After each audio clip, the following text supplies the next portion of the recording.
Anak-anak, kita berjumpa kembali dalam pendidikan agama Katolik. Suster harap kalian semua dalam keadaan sehat dan sukacita. Kita akan belajar dari bab 3. Anak-anak boleh silahkan persiapkan bukunya dari bukumu halaman 57 supaya nanti kalian bisa menyimak juga dari buku. Dari bab 3 ini ada 3 hal yang akan kita pelajari. Apa itu? 1, kita baca bersama keluhuran martabat manusia. Yang B, mengembangkan budaya kehidupan. C, mengembangkan keadilan dan kejujuran. Seperti apa? Nanti akan kita lihat lebih jauh lagi. Tujuan kegiatan belajar kita hari ini ada 5. Setelah kegiatan belajar, diharapkan anak-anak dapat apa? Coba. 1, bersyukur atas dirinya dianugerahi martabat yang luhur. Yang kedua, menerima keberadaan orang lain seperti apa adanya. 3, menyebutkan beberapa gagasan dalam masyarakat yang keliru tentang martabat manusia. Yang keempat, menyebutkan contoh-contoh keluhuran martabat manusia. Yang kelima, melakukan aktivitas. Kita akan menulis refleksi dan akan membuat poster yang menggambarkan niat untuk meluhurkan martabat manusia dengan tema Stop Kekerasan. Semoga dengan tema ini kalian semua kita dimampukan untuk semakin menghargai martabat manusia.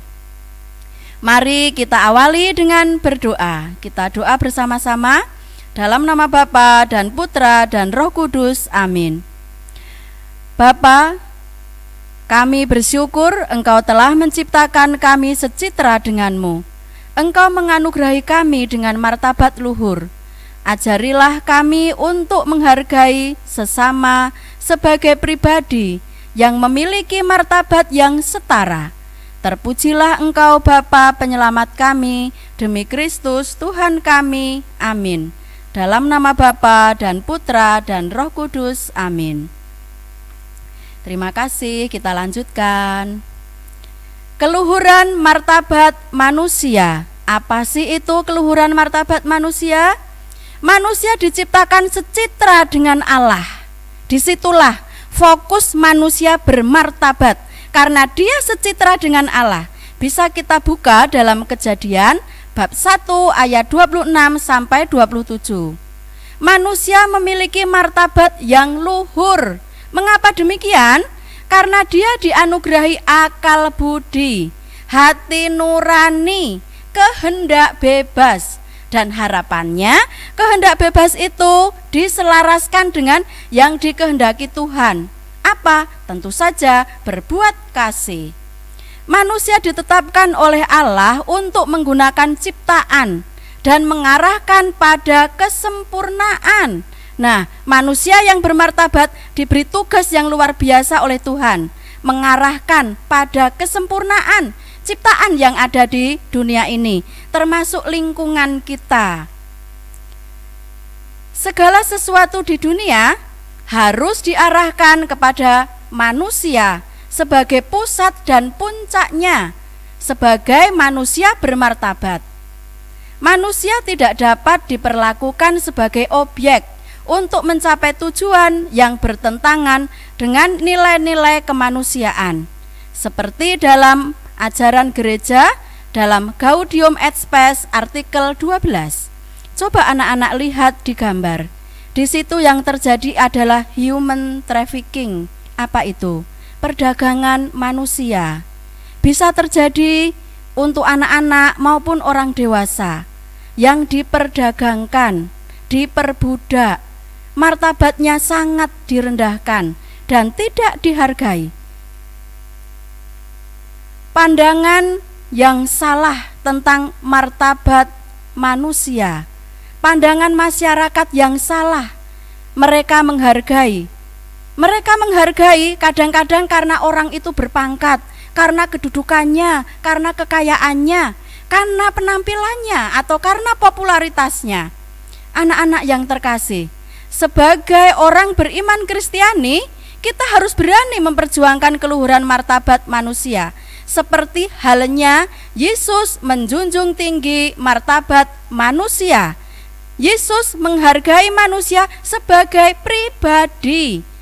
Citra Allah yang harus dikasihi, bukan karena pangkatnya, bukan karena kedudukannya, bukan kekayaan, bukan penampilan, bukan popularitas. Meskipun itu penting, tapi bukan yang utama, bukan yang dikehendaki oleh Allah. Nah, anak-anak, ada tokoh yang luar biasa, yaitu Mother Teresa dari India, yang sudah menjadi seorang santa. Seperti apa Mother Teresa? Nanti kalian juga bisa membaca dari buku paket kalian ya. Nah, inilah pelayanan Mother Teresa. Dia sangat memperhatikan orang kecil dan lemah. Di sana, di India, di Kalkuta, itu terjadi kasta-kasta. Maka orang yang kastanya rendah itu tidak diperhitungkan dan tidak mendapatkan jaminan sosial. Maka Bunda Teresa yang hidup di biara, dia tergerak hatinya untuk memberikan perhatian kepada mereka. Yang lapar diberi makan, yang sakit diobati, kemudian yang miskin dia sapa, dia perhatikan. Lama-lama dia memiliki banyak pengikut yang ingin melayani seperti Mother Teresa ini. Maka beliau mendirikan kongregasi misionaris cinta kasih pada tanggal 7 Oktober 1950 di India. Jumlah biarawatinya banyak sekali, sampai 4.000 orang. Luar biasa. Nah, karena pelayanan Bunda Teresa yang luar biasa itu, dia dianugerahi Nobel pada tahun 1979. Dianugerahi Nobel Perdamaian. Inilah seorang biarawati pertama, santa sekarang, yang mendapatkan Nobel Perdamaian karena sangat menghargai dan mencintai martabat manusia.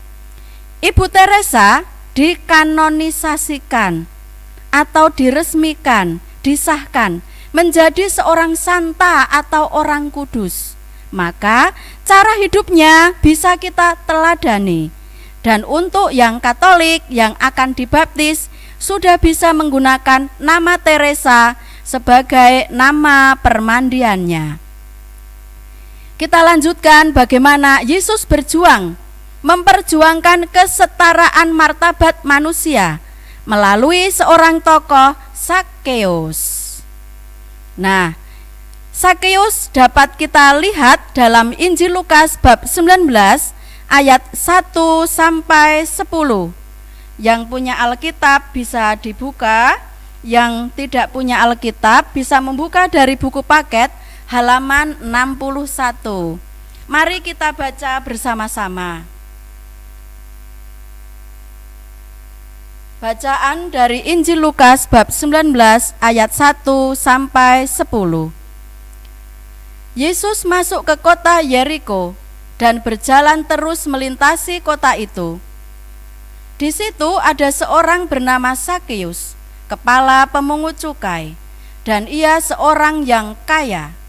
Ia berusaha untuk melihat orang apakah Yesus itu, tetapi ia tidak berhasil karena orang banyak, sebab badannya pendek. Maka berlarilah ia mendahului orang banyak, lalu memanjat pohon ara untuk melihat Yesus yang akan lewat di situ.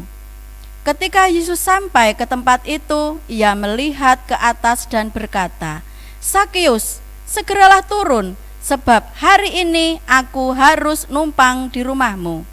Lalu Zakheus segera turun dan menerima Yesus dengan sukacita. Tetapi semua orang yang melihat hal itu bersungut-sungut katanya, "Ia menumpang di rumah orang berdosa." Tetapi Zakheus berdiri dan berkata kepada Tuhan, "Tuhan, setengah dari milikku akan kuberikan kepada orang miskin, dan sekiranya ada sesuatu yang kuperas dari seseorang, akan kukembalikan 4 kali lipat." Kata Yesus kepadanya, Hari ini telah terjadi keselamatan kepada rumah ini, karena orang ini pun anak Abraham. Sebab anak manusia datang untuk mencari dan menyelamatkan yang hilang. Demikianlah Injil Tuhan. Terpujilah Kristus. Anak-anak yang terkasih, Sakius dia dikenal sebagai seorang pemungut cukai yang bersekongkol dengan pemerintahan Roma untuk menarik pajak yang sangat tinggi. Sakius berasal dari Yeriko. Anak-anak yang selalu ikut sekolah minggu pasti kenal ini Sakius ya. Bahkan ada lagunya tuh, Sakius orang pendek, kecil betul dia. Nah, nanti kalian bisa belajar lebih lanjut lagu itu. Yesus mau menumpang di rumahnya.